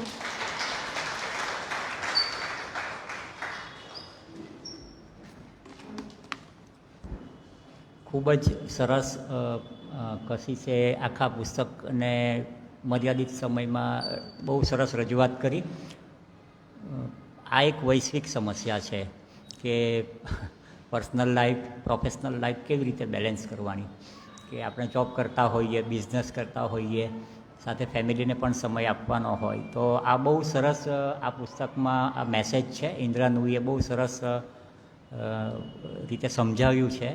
તો આપણે ફરી એકવાર કશિશને આ પુસ્તક અહીં સરસ રીતે રજૂ કરવા બદલ તાળીઓના ગડગડાટથી વધાવી લઈએ. Thank you very much and congratulations.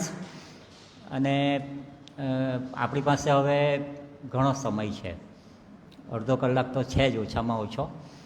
એટલે આપણે શું કરીશું, આ પુસ્તક વિશે કંઈક પણ પ્રશ્ન હોય તો એ કશિશને પૂછીશું. આ પુસ્તક વિશે, આ વિષય વિશે કંઈ આપણા પ્રતિભાવ હોય તો એ પણ આપણે અહીં શેર કરીશું. તો એ મંચ આપણા માટે ખુલ્લો છે. એ પહેલાં બીજી એક બે વાત કરી દઉં કે કશિશ છે ને આ પુસ્તક સહવાચન પ્રવૃત્તિમાં પણ ત્યાં લઈને આવતી હતી. એટલે હું તમને સાથે સાથે સહવાચન પ્રવૃત્તિની પણ માહિતી આપી દઉં કે છેલ્લા 5 રવિવારથી આપણી લાઇબ્રેરીએ એક સહવાચન પ્રવૃત્તિ નામની એક એક્ટિવિટી શરૂ કરી છે. આપણે સોશિયલ મીડિયામાં એના વિશે જાણ્યું જ હશે. દર રવિવારે સવારે 8:30 થી 11 આપણો જે વાજપેયી ગાર્ડન છે પારસી હોસ્પિટલની સામે, જેને પારસી ગાર્ડન પણ આપણે કહીએ છીએ, તો એમાં બધા પુસ્તક પ્રેમીઓ આવે, પોતાને ગમતું પુસ્તક લઈને આવે ને ત્યાં વાંચે. અહીં જે ઉપસ્થિત શ્રોતાઓ છે એમાંના ઘણા બધા ત્યાં દર રવિવારે વાંચવા માટે આવતા હોય છે.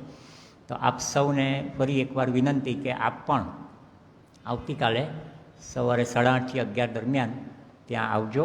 અને ખૂબ સરસ સુંદર કુદરતી વાતાવરણ હોય છે અને એકદમ એકાંત હોય છે અને ત્યાં પુસ્તક આપણે સાથે વાંચીશું. તો એ 5 રવિવારમાંથી 2-3 રવિવાર આ કશિશ ત્યાં વાંચવા માટે આવેલી ને મેં ત્યારે એને પૂછેલું કયું પુસ્તક વાંચે છે, તો આ જ પુસ્તક એ ત્યાં વાંચતી હતી. એટલે ઘણા સમયથી આ પુસ્તકની એની તૈયારી ચાલુ જ હતી, એટલે ખૂબ સારી વાત કહેવાય કશિશે. બીજી પણ એક વાત કહી દઉં, જાહેરાત, કે આવતા મહિને 5મી એપ્રિલ પહેલો શનિવાર આપણો યુવા વાર્તાલાપ, એમાં આપણી અગ્રવાલ કોલેજની TY BComની વિદ્યાર્થીની સાક્ષી માસ્ટર એનું નામ છે, અને આજે નહીં આવી શકી. આજથી જ એમની કોલેજની ઇન્ટરનલ એક્ઝામ શરૂ થઈ છે તેથી, અને આજે થોડા કોલેજના યુવાનો પણ ઓછા છે કારણ કે પરીક્ષાનો માહોલ છે. તો એ સાક્ષી માસ્ટર છે ને એ બહુ જાણીતા આધ્યાત્મિક ગુરુ છે સરશ્રી, એ તમે નામ સાંભળ્યું હશે. એનું બહુ સરસ પુસ્તક છે ધ અનસેકન્ડ માઇન્ડ. એના પર સાક્ષી બોલવાની છે. સરશ્રીના ઘણા બધા પુસ્તકો પણ છે સરસ વાંચવા જેવા. સોશિયલ મીડિયા પર પણ એમના શોર્ટ વિડીયો અને લેક્ચર્સ બધું આપણે જોઈ શકીએ છીએ. તેજ જ્ઞાન ફાઉન્ડેશનના તેઓ સ્થાપક છે. તો ખૂબ સુંદર પુસ્તક છે. તો 5મી એપ્રિલ સાંજે 6 વાગે યુવા વાર્તાલાપમાં સાક્ષી માસ્ટરને સાંભળવા આપ અવશ્ય આવજો. ને હવે આપણે પ્રશ્નોત્તરી વિભાગ શરૂ કરીએ. પ્રશ્નો, પૂરક ચર્ચા, પ્રતિભાવો આવકાર્ય છે. હાજી, માધીબેનને આગળ અહીંયા આવી.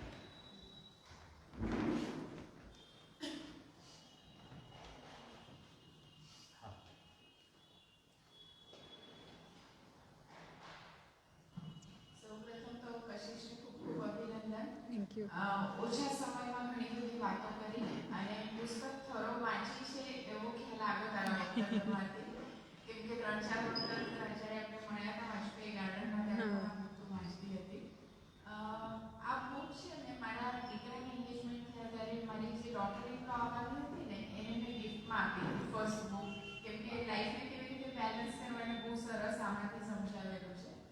મારો પ્રશ્ન એવો છે કે જ્યારે ઇન્દ્રાનું અમેરિકા શિફ્ટ થયા અને ત્યાં સેટલ થયા તે વખતની પરિસ્થિતિ અલગ હતી. પણ હાલમાં ટેકનોલોજીના માધ્યમથી આપણે જ્યાં બેઠા હોઈએ ત્યાંથી કનેક્ટ થઈ શકીએ છીએ. તો અત્યારના એન્ટરપ્રિન્યોર્સ એસ્પેશિયલી લેડીઝ માટે ઇન્ડિયા માટે સ્કોપ એઝ ઇક્વલ તે વખતની પરિસ્થિતિ જેટલો રહેશે. તો એ લોકો જે ફોરેન કન્ટ્રીઝમાં અત્યારે ક્રેઝ છે એના માટે બહાર જવાની જરૂર છે ખરી કે અહીંયા રહીને પણ આ બધી ઉપલબ્ધિઓ એ લોકો પ્રાપ્ત કરી શકશે?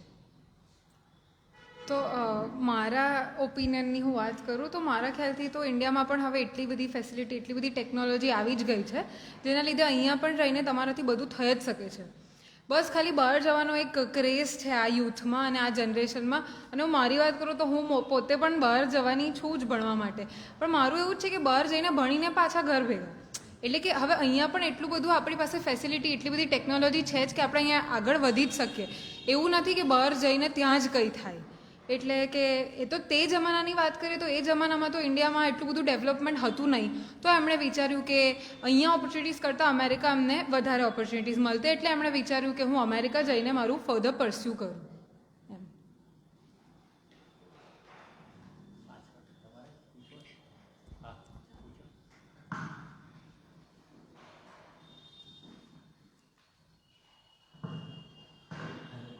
Good evening. તમે જણાવ્યું છે તે પ્રમાણે તમે કેજી સોમાયા ઘણી પ્રતિષ્ઠિત યુનિવર્સિટીમાંથી મેનેજમેન્ટ ગ્રેજ્યુએટ શીખ્યું છે. અને આ બુકની અંદર જે રીતની વાત છે તેમાં ઘણું બધું લર્નિંગ તમને કદાચ મળ્યું હશે સ્પેસિફિકલી મેનેજમેન્ટ રિલેટેડનું. તો તમે એના ઉપર થોડું ડિટેલની અંદર મતલબ એક સ્ટાર્ટ કરવાની પણ તમારી ઈચ્છા છે. મતલબ તે પર્સનની જે લર્નિંગની જે અંદરથી જે ભાવના જાગતી હોય એને અનુલક્ષીને તમે કંઈક વધારે ડિટેલમાં જણાવો. ઓકે, તો હવે હું સ્ટાર્ટઅપની વાત કરું તો જેટલું મને નોલેજ છે એટલું કે એમ કંઈ પણ ચાલુ કરીએ, કંઈ પણ હોય તો થોડુંક પહેલાં આપણને બહારનું માર્કેટનું ખબર હોય ને તો વધારે સારું પડે. જેમ કે અગર ઇન્દિરાની વાત કરીએ તો એ CEO બનવા પહેલાં એમણે ઘણી બધી બીજી બધી કંપનીમાં કામ કર્યું છે જ્યાંથી એમણે વધારે નોલેજ ગેઇન કર્યું. તો હવે આજે કોઈ સ્ટાર્ટઅપ કરે કે આજે કોઈ સ્ટાર્ટઅપ સ્ટાર્ટ કરે તો એમના પહેલાં થોડુંક જોબ એક્સપિરિયન્સ હોય જ છે એમની પાસે, પછી જ એમને આટલું આગળ વધવાનું ડિસિઝન આવે. હવે સ્ટાર્ટઅપની વાત કરીએ તો પહેલાં થોડું ડિફિકલ્ટ પડે જ. થોડાક સ્ટાર્ટિંગ યર્સ તો ચાલો સમજી લો તમે લોસમાં જ જાઓ, પણ ઇવેન્ચ્યુઅલી એક પેશન્સ અને જે રાહ જોવાનું જે સ્ટ્રેટેજી હોવી જોઈએ તમારી પાસે અને તમે કેવી રીતના એ ડીલ કરો છો એ વધારે ઇમ્પોર્ટન્ટ છે. તો મારું તો એવું છે કે જેટલું હું વધારે બહારથી નોલેજ ગેઇન કરીશ અને જેટલું મને માર્કેટની કોર્પોરેટ વર્લ્ડ કહી લો કે કંઈ પણ કરી એનું વધારે નોલેજ મળશે એટલું મને વધુ કામ આવશે કે હું મારું સ્ટાર્ટઅપ કરીને એક દિવસ એને પણ આગળ વધારું. તો બસ એ જ છે અત્યારે. Thank you.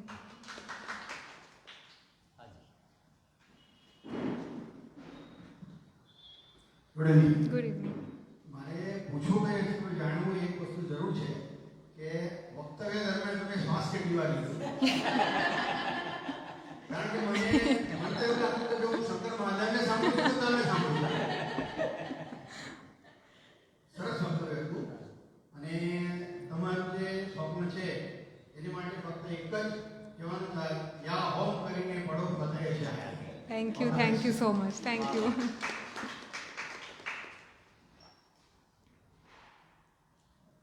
રાજધાની એક્સપ્રેસની જેમ હું થોડી નર્વસ પણ હતી ને, તો મારું જેટલું ફટાફટ બોલાતું હતું મારા લિંકમાં ફટાફટ બોલી ગઈ.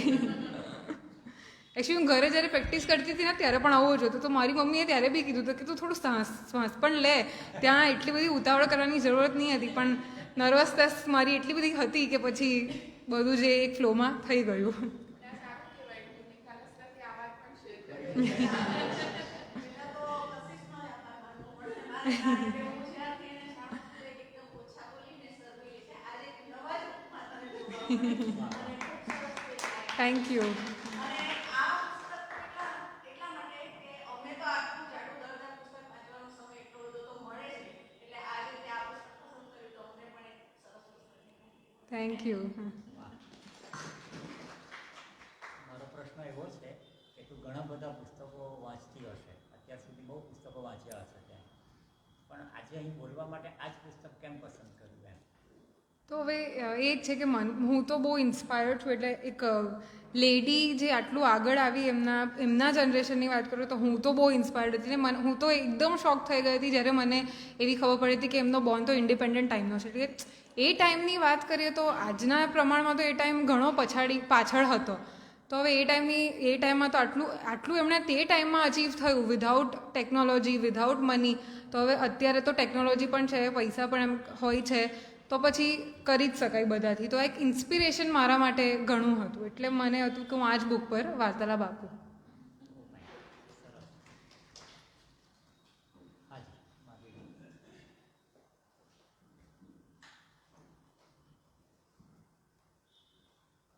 પ્રથમ તો કશિશને ખૂબ ખૂબ અભિનંદન.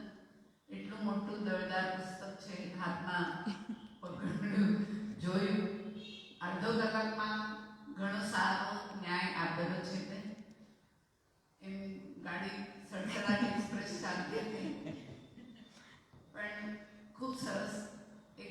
એટલું કઠિન છે, એટલી મોટી ચોપડીઓ એણે અડધો કલાકમાં બોલવું એ ખૂબ કઠિન છે, પણ ન્યાય સારો આપેલો છે. અભિનંદન થયું. Thank you so much.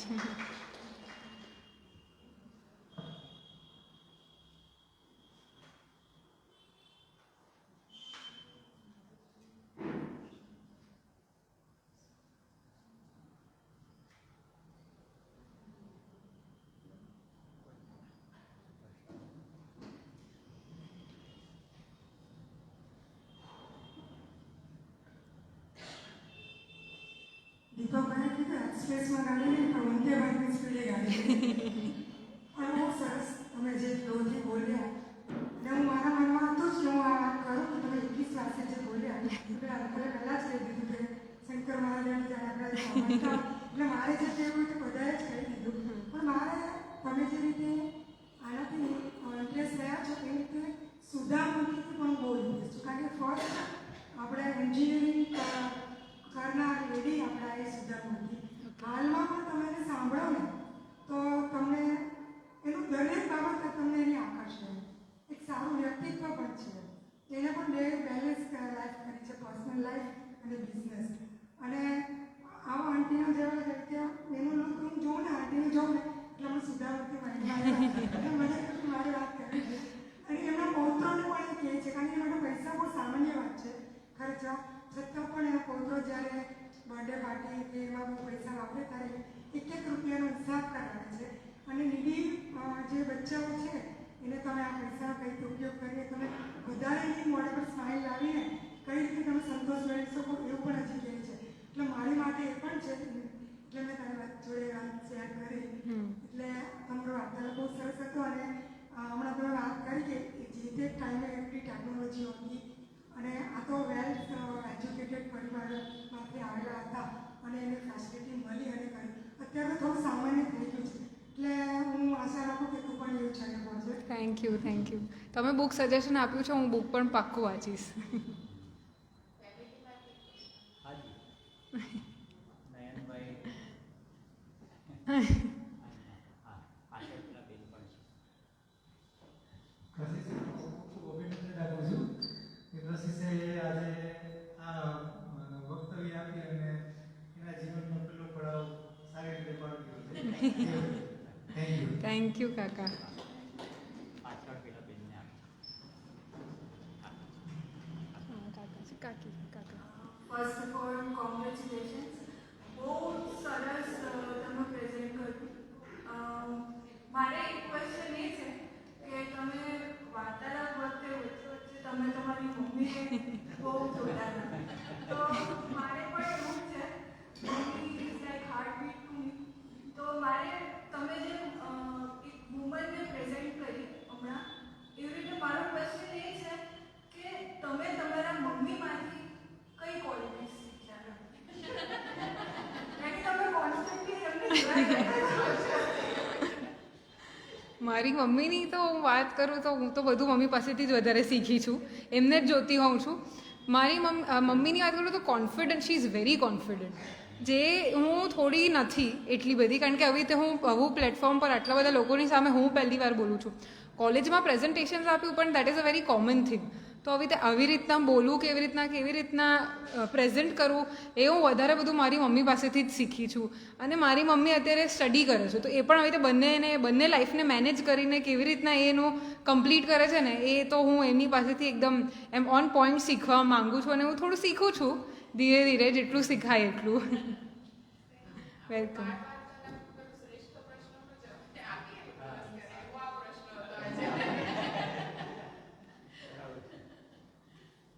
મોરના ઈંડા ચીતરવા નહીં પડે એમ આ દિશાબેનના બધા એનામાં ઉતર્યા છે. ઘરમાં રોજ જોવાનું. સ્ત્રી તારે કંઈ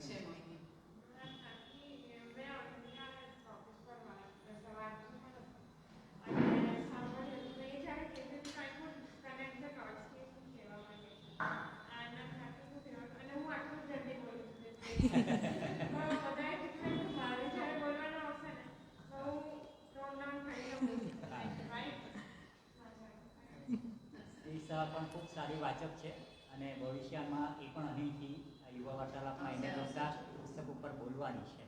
એ પુસ્તક બી કદાચ એણે નક્કી કરી દીધું છે. કયું હા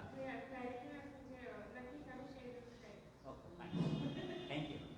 કારણ કે હવે મને કોઈ કેરેક્ટર પિક કરવું છે તો જે એને ઇન્ટરવ્યુ મને એને સુધારવું જોઈએ. તો હું મારી લાઈફમાં જેને રિલેટ કરીશ એ વ્યક્તિ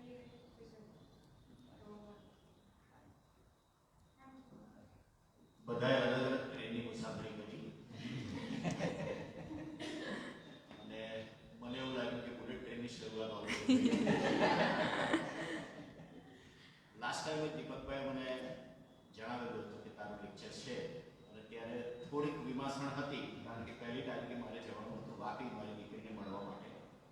સમહાવ અધર મને પણ લાગ્યું કે સયાજી લાઇબ્રેરીના કુટુંબમાંથી જો વ્યક્તિ આવતી હોય તો એડજસ્ટમેન્ટ મારે કરવું છે, કારણ કે તમારા લેક્ચરનો ટાઈમ બદલાવાનો નથી કે ડેટ બદલાવાની નથી. અને એ રીતે એડજસ્ટમેન્ટ થયું અને આવતાની સાથે નિશાને પહેલાં એવું કહ્યું કે ભાઈ મોરના ઈંડાને ચીતરવા નહીં પડે. એ દ્રષ્ટિએ ફોર ધ ફર્સ્ટ ટાઈમ એટલે ઇન્દ્રાનંદના જે 5 સી ગણાવ્યા એવા 3 સી હું તારે માટે પણ કહી શકું કે મને એવું લાગે છે કે આ તારી ફર્સ્ટ સ્પીચ હતી. તો કરેજ, કોન્ફિડન્સ અને કમિટમેન્ટ, આ 3 equal to Kashish. Thank you so much. આ મને એટલું બધું ઇન્સ્પાયરિંગ લાગ્યું છે કે હવે હું આવું કહું કરવા પહેલાં એટલી નર્વસ નહીં રહીશ. Thank you. એક જ વસ્તુ છે કે કોઈ પણ પુસ્તકની શરૂઆત જ્યારે કરી હોય, વાંચવાનો શોખ કેટલાને છે એ નહીં ખબર, પરંતુ અહીંયા જે પ્રીતિએ પણ કહ્યું કે આટલું પુસ્તક વાંચવાનો કદાચ ઘણાને ટાઈમ નથી હોતો, પણ હું પણ જે લાઇબ્રેરી સાથે જોડાયો અને વારંવાર હવે આવવાનું થાય છે તેનું કારણ એક જ છે કે વાંચવાનો ટાઈમ જો ઓછો મળતો હોય તો આવી તકને ચોક્કસપણે ઝડપી લેવી જોઈએ કે જેથી જે પુસ્તકો નથી વાંચ્યા એ પુસ્તકની બાબતમાં કદાચ સંપૂર્ણ જાણકારી નહીં મળે, પરંતુ એટલી જાણકારી તો ચોક્કસ મળે કે જ્યારે પણ કોઈ ગ્રુપમાં બેઠા હોઈએ તો એ વ્યક્તિ વિશે જો વાત નીકળે તો આપણે એ ચર્ચામાં ભાગ લઈ શકતા હોય. બીજું એક વસ્તુ, અત્યારે એક બુક મેં પોતે સ્ટાર્ટ કરી છે, ઇકીગાઈ. હવે એ પુસ્તક જ્યારે હું વાંચું છું ત્યારે એવું લાગે છે કે જેપનીઝ કે જેઓનું એવરેજ આયુષ્ય એક ઓકિનોવા પ્લેસ ઉપર 24.5% એવા છે કે જે મોર દેન 100 years જીવે છે. એટલે તેવા સમયે ઇન્દિરાજી માટે 69 ને ઓલ્ડ શબ્દ ગમ્યો નહીં. એકચ્યુઅલી ફાસ્ટમાં જે શબ્દ પહેલાં આવ્યો એ મેં બોલી દીધું. નહીં, એનું રીઝન છે કે જેમનું થિંકિંગ ફાસ્ટ હોય, જેમના ડિસિઝન મેકિંગ સ્ટ્રોંગ હોય ને એ લોકોને વૃદ્ધત્વ આવતું જ નથી ખરેખર. સાચી વાત છે. એ લોકોના કારણે અન્ય લોકો પ્રગતિના પંથે જતા હોય છે. આજે even if you are inspired with ઇન્દિરાજી, તો એનું પણ એક કારણ છે કે એમણે એમની જિંદગીમાં ફ્રોમ એમના બચપનથી માંડીને જ્યારે પણ જોયું તો સંઘર્ષ આ વસ્તુ વગર ક્યારેય કોઈ ટોપ પર જતું નથી. અને એક ઉક્તિ પણ છે કે જો વ્યક્તિ સંઘર્ષ से परिचित नहीं होता वो इतिहास में कभी चर्चित नहीं होता. ઇન્દિરા નુઈને આજે આપણે યાદ કેમ કરીએ? She is different, she has proved herself different. તારે માટે તો બહુ લાંબો ટાઈમ છે. You are beginning. All the best અને heartiest congrats. Thank you so much. Thank you.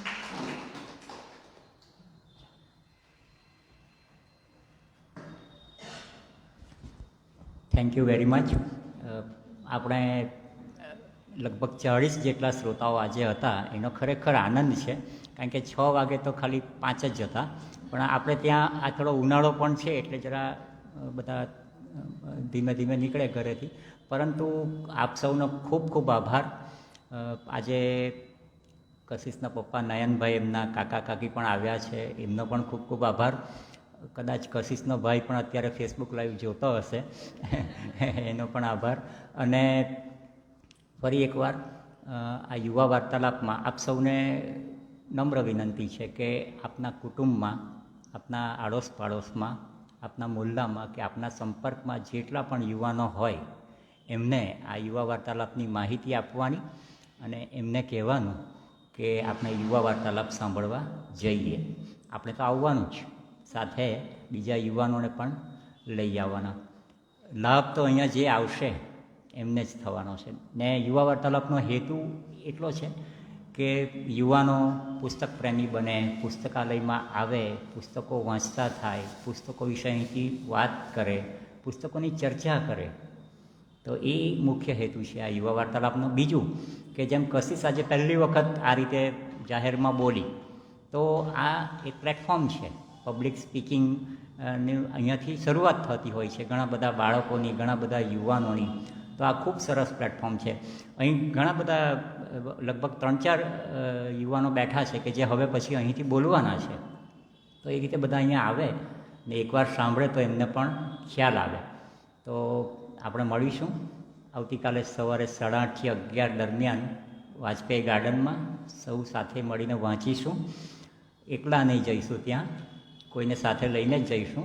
Bike પર આપણે એકલા બેસીએ અને જઈએ એના કરતાં પાછળ કોઈને મિત્ર હોય, આપણા કોઈ વડીલ હોય, ભાઈ બહેન હોય, બધાને લઈને ત્યાં જઈને વાંચીશું. અને આવતા મહિને 5મી એપ્રિલે સાક્ષી માસ્ટરને આપણે ધ અનશેકન માઇન્ડ, સરશ્રીનું બહુ જ ઉત્તમ પુસ્તક છે. નવાઈની વાત એ છે કે કોલેજના વિદ્યાર્થીઓ આધ્યાત્મિક પુસ્તક વાંચે છે ને એના પર બોલવાની અહીંથી હિંમત કરે છે. એટલે એ યુવાનોને ખરેખર આપણે બિરદાવવા જોઈએ ને બિરદાવવા માટે અહીં આવવું જોઈએ. અને જેમ ઉદયભાઈએ પ્રોત્સાહન આપ્યું ને ઉત્સાહવર્ધન કર્યું, ઉમેશભાઈ પણ કાયમ જ યુવા વાર્તાલાપમાં યુવા વક્તાને ખૂબ પ્રોત્સાહિત કરતા હોય છે. તો એવી રીતે આપણે બધા આ રીતે, અને અહીંયા જે પણ છે અહીંયા હાજર એ કોઈ ઓલ્ડ, તમે જેમ કીધું કોઈ છે જ નહીં, બધા આપણે બધા યુવાન જ છીએ. તો આ યુવા વાર્તાલાપમાં ખૂબ ઉત્સાહથી આપણે આવતા રહીશું. ફરી એકવાર કશિશ, તને ખૂબ ખૂબ અભિનંદન, ખૂબ ખૂબ ધન્યવાદ અને શુભેચ્છાઓ. તારા જે સ્વપ્નો છે એ બધા પૂરા થાય અને ભવિષ્યમાં ફરી પાછા તું કોઈ એક સરસ બીજું પુસ્તક લઈને આવે એવી અમે ઈચ્છા રાખીએ. ઓકે, આપ સૌનો ખૂબ ખૂબ આભાર. ધન્યવાદ. શુભરાત્રિ.